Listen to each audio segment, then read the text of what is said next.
Adapun pada perdagangan Senin, indeks S&P 500 ditutup naik 0,21% ke level 6.495.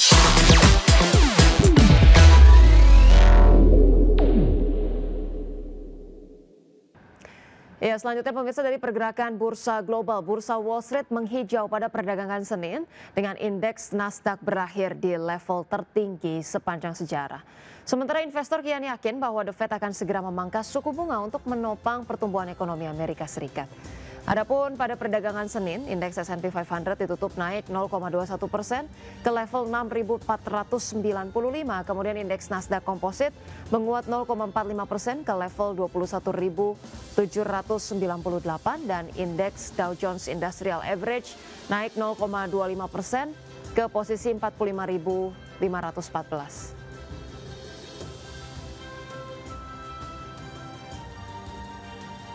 Sementara itu pemirsa, bursa ekuitas Eropa ditutup menguat pada hari Senin meski pasar Prancis menghadapi gejolak politik setelah Perdana Menteri Francois Bayrou gagal mempertahankan posisinya dalam pemungutan suara mosi tidak percaya, di mana hingga penutupan perdagangan indeks Stoxx 600 menguat 0,52% ke level 552,04. Indeks CAC 40 naik 0,78% ke level 7.734 dan indeks DAX Jerman ditutup menguat 0,89% ke level 23.807.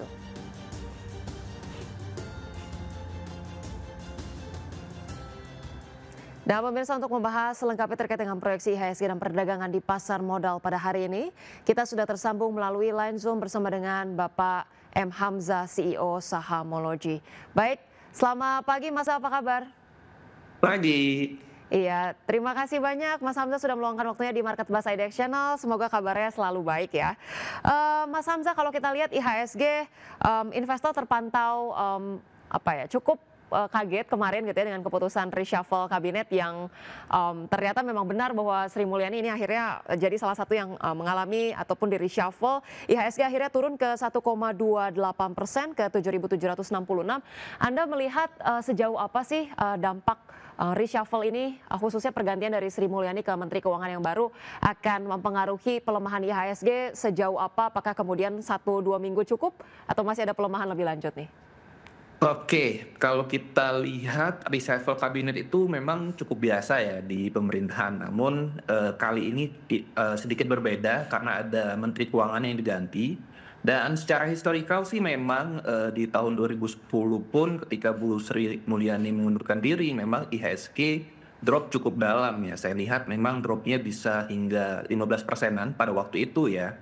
Dan namun menurut saya sih memang dampak ini akan berlanjut ya, paling tidak 1-2 minggu lah memang, karena ditambah lagi memang di periode September ini IHSG dominan akan tertekan menurut saya. Jadi harusnya sih memang reshuffle ini membuat IHSG cukup tertekan. Baik.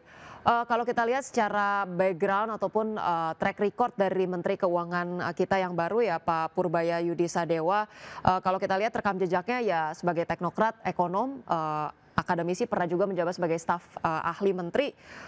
Anda melihat seperti apa? Karena kabarnya sih ada banyak analis yang memperkirakan kayaknya ini cukup pro market ya, beliau juga pernah menjabat di salah satu perusahaan sekuritas. Anda melihat nih kebijakan jangka panjangnya akan seperti apa sih terhadap market, Mas Hamzah? Menurut saya sih masih belum terlihat jelas ya, karena memang kondisi-kondisi saat ini, apalagi belakangan banyak demo dan segala macam. Menurut saya sih memang yang kita tunggu memang lebih ke respon langsungnya atau kebijakan langsungnya yang kita tunggu, karena statement saja sih menurut saya bisa salah ya, apalagi dengan beberapa saya lihat statementnya cukup optimis ya. Namun ya menurut saya sih ya kita lihat sejauh mana Menteri Keuangan yang terbaru bisa membuat market kembali bergairah lah menurut saya. Baik, kita masih wait and see melihat kebijakan realnya akan seperti apa. Tapi kalau klaim dari Menteri Keuangan yang baru Purbaya Yudi ini mengatakan pelemahan IHSG hanya transisi saja, lihat saja seminggu 2 minggu lagi semuanya akan baik-baik saja. Tapi Anda melihat seberapa optimis sih pasar di kepemimpinan Menteri Keuangan yang baru? Kita tahu Sri Mulyani menjabat sudah sangat lama. apa ya, dari khususnya investor global mungkin mencermati dinamika ini tuh seperti apa sih Mas Hamzah?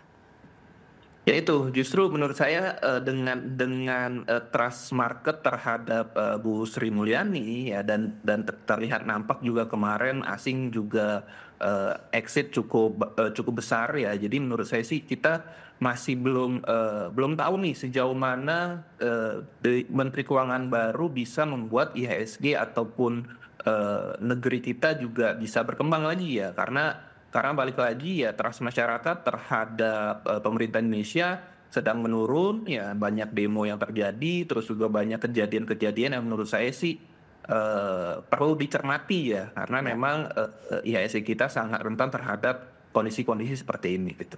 Baik, tapi kalau kita review singkat terkait dengan kepemimpinan Sri Mulyani selama menjabat sebagai Menteri Keuangan, khususnya impact-nya terhadap capital market dan juga dinamika yang terjadi seminggu 2 minggu terakhir, instabilitas terkait dengan politik dan juga ekonomi.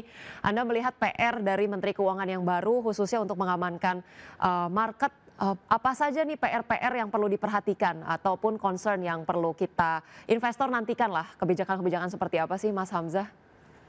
Iya, menurut saya kebijakan-kebijakan yang memang, pro terhadap keterbukaan ya, Ya, karena kita tahu sendiri memang kondisi, kemarin juga kan Bu Sri Mulyani juga sempat didemo ya, ya. dibilang ya, apa dan segala macam lah yang kita juga, masih simpang siur ya, ditambah juga demo dan segala macam. Jadi menurut saya sih dengan yang paling ditunggu di Menteri Keuangan yang terbaru adalah ya dari sisi keterbukaan, kebijakan atau ketransparansi tentunya ya.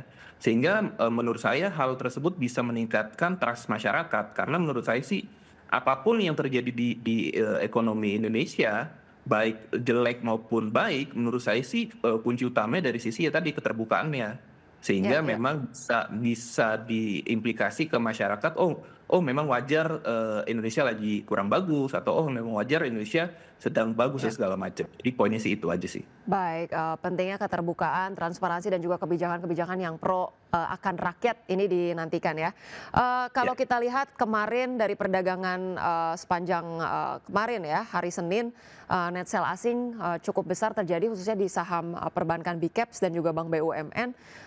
Anda melihat sektor-sektor apa saja yang rawan mungkin sepanjang pekan ini masih ada pelemahan yang diproyeksikan terjadi di IHSG, sektor-sektor apa saja yang masih perlu kita waspadai atau mungkin boleh menjadi peluang nih Mas, Hamzah di perdagangan pekan ini? Untuk sektor menurut saya sih yang paling sangat perlu dihindari tentunya perbankan ya, Ya, karena again, respon, terhadap, reshuffle kemarin itu membuat asing cukup, apa namanya, cukup khawatir ya, sehingga memang dari sisi perbankan karena dominasi asing dari komposisi, investornya cukup tinggi, sehingga menurut saya sih, perbankan masih akan tertekan, 1, 2 minggu ke depan.